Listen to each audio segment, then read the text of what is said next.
അപ്പൊ ഇവിടെ എത്ര വോട്ടേഴ്സിനെ ആലപ്പുഴ മണ്ഡലത്തിൽ നിന്ന് കിട്ടുമെന്ന് പറയാൻ പറ്റില്ല. എന്നാലും നമുക്ക് ചോദിച്ചു നോക്കാം. ചേട്ടാ, ആലപ്പുഴയിലാണോ വോട്ട്? ആലപ്പുഴയാണോ വോട്ട്? ആണോ? എന്താ ഇവിടുത്തെ ഒരു രാഷ്ട്രീയ സാഹചര്യം? എന്റെ പൊന്നെന്ന് പറയുന്നു. അവിടെ ചോദിച്ച പാസ്. എന്നാലും ഇവിടെ അവിടെ ഒരാൾ ഉണ്ടെന്ന് പറയുന്നു. ചേട്ടൻ തിരക്കിലാണ്.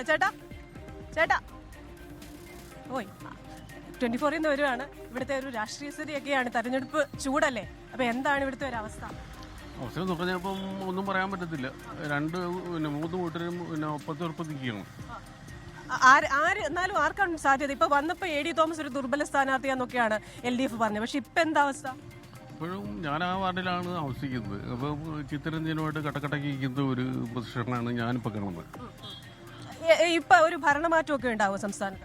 അതിപ്പോൾ പറയാൻ പറ്റത്തില്ലല്ലോ. എന്നാലും ഇപ്പോഴത്തെ ഭരണം, ഈ 10 വർഷത്തെ ഭരണം സംതൃപ്തനാണോ? അതൊന്നും നമുക്ക് അത്രയും കൃത്യമായിട്ട് പറയാൻ പറ്റത്തില്ല. അത് പറയുന്നത് ശരിയല്ല.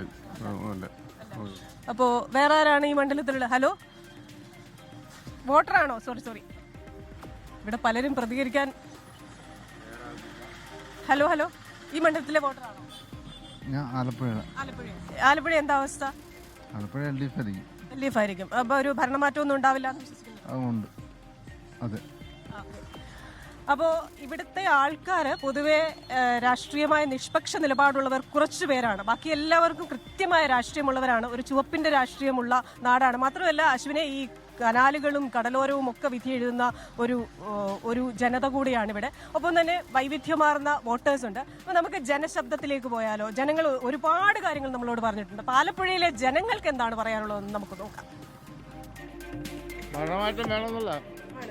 എന്താ കാര്യം? എന്താ ഇപ്പോഴത്തെ സാമ്പത്തിക മൊത്തത്തിലൊരു ഭരണമാറ്റം വേണം എന്നുള്ളത് എൻ്റെ അഭിപ്രായം. അപ്പോൾ ചേട്ടന് ആര് ജയിക്കണമെന്ന് ആഗ്രഹം? UDF.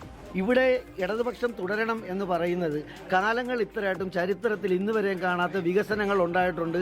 ആ വികസനം തുടരണമെങ്കിൽ ആർജവമുള്ള ഇടതുപക്ഷ സർക്കാർ വന്നേ മതിയാവും. UDF അധികാരത്തിൽ വന്നാലുണ്ടാകുന്ന ഇവർ കൊടുത്തിരിക്കുന്ന പ്രകടന പത്രികയിൽ കൊടുത്തിരിക്കുന്ന കാര്യങ്ങൾ നടക്കുമോ എന്നുള്ള ആശങ്ക ഇവിടുത്തെ സാധാരണക്കാരനുണ്ട്. കാരണം 600 രൂപ ഉണ്ടായിരുന്ന പെൻഷൻ ഉണ്ടായിരുന്ന സമയത്ത് 18 മാസം പെൻഡിങ് ഇട്ട ആൾക്കാരാണ് UDFകാർ. അപ്പോൾ അതിൻ്റെ ഒരു ആശങ്ക ഇവിടുത്തെ സാധാരണക്കാർക്കുണ്ട്. ഈ UDF 600 രൂപ കൊടുക്കാൻ ഗതിയില്ലാത്തവരായിരുന്നു. പിന്നെ ഇവർ 3000 കൊടുക്കാൻ പോകുന്നു. ഒരു ഭരണമാറ്റം കേരളത്തിൽ വരുമോ? ആര് വരും? UDF വരും. നിങ്ങൾ ഈ UDFിന്റെ പ്രകടന പത്രികയിൽ കുറെ കാര്യം പറയുന്നുണ്ടല്ലോ. ഇതിനൊക്കെ പൈസ എവിടുന്നാ? ഫണ്ട് വരും. എവിടുന്ന് ഫണ്ട് വരും? ഇതിലേക്ക് അടവെടുക്കും. UDFന് വളരെ ശക്തമായ മുന്നേറ്റം ഉണ്ടാവും, സംശയം വേണ്ട.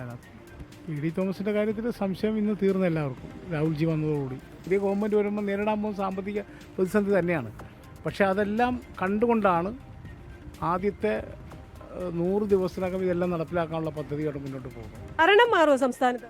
തീർച്ചയായിട്ടും 100% മാറും. UDF വരുമോ? UDF അധികാരത്തിൽ വരും. മുഖ്യമന്ത്രി ഇപ്പം പലരും ആവശ്യപ്പെട്ടുകൊണ്ടിരിക്കുന്നു. പ്രതിപക്ഷ നേതാവിനേ ഉള്ളൂ. VD സതീശൻ. എന്താ രമേശ് ചെന്നിത്തല വന്നാ കുഴപ്പം? വന്നാലും കുഴപ്പമില്ല. നല്ലൊരു ആഭ്യന്തരമന്ത്രിയായിട്ട് ഇരുന്നതല്ലേ KC. അതിന് ഇപ്പോൾ സാധ്യത ഉണ്ടാകും. 35 വർഷം പശ്ചിമ ബംഗാളിൽ കമ്മ്യൂണിസ്റ്റുകാർ ഭരിച്ചല്ലോ. ഒരെണ്ണം ഉണ്ടോ ഇപ്പോഴും? ഇവിടെ BJPയെ അധികാരത്തിലേറ്റാൻ വേണ്ടിയിട്ട് ഒരു സപ്പോർട്ട്, അത്രേ ഉള്ളൂ. അപ്പൊ അങ്ങനെയാണ് ഇവിടുത്തെ ഒരു രാഷ്ട്രീയ കാലാവസ്ഥ. എന്തായാലും രാഷ്ട്രീയ പ്രബുദ്ധത ഏറെയുള്ള ഒരു നാടാണ് ആലപ്പുഴ എന്ന് പറയുന്നത്. അതുകൊണ്ട് തന്നെ ഇവിടുത്തെ ഭരണത്തെ ഇഴകീറി പരിശോധിക്കുകയും ഓരോരുത്തരെയും പറയുന്ന കാര്യങ്ങൾ കൃത്യമായി വിശകലനം ചെയ്യുകയും ചെയ്യുന്ന ഒരു ജനതയാണ് ഇവിടെയുള്ളത്. അതുകൊണ്ട് തന്നെ ഇത്തവണ ഒരു ഈസി വാക്ക് ഓവർ ഒരു സ്ഥാനാർത്ഥിക്കും സാധ്യമല്ല എന്ന് തന്നെയാണ് പലരും ഇവിടെ പറയുന്നത്. SK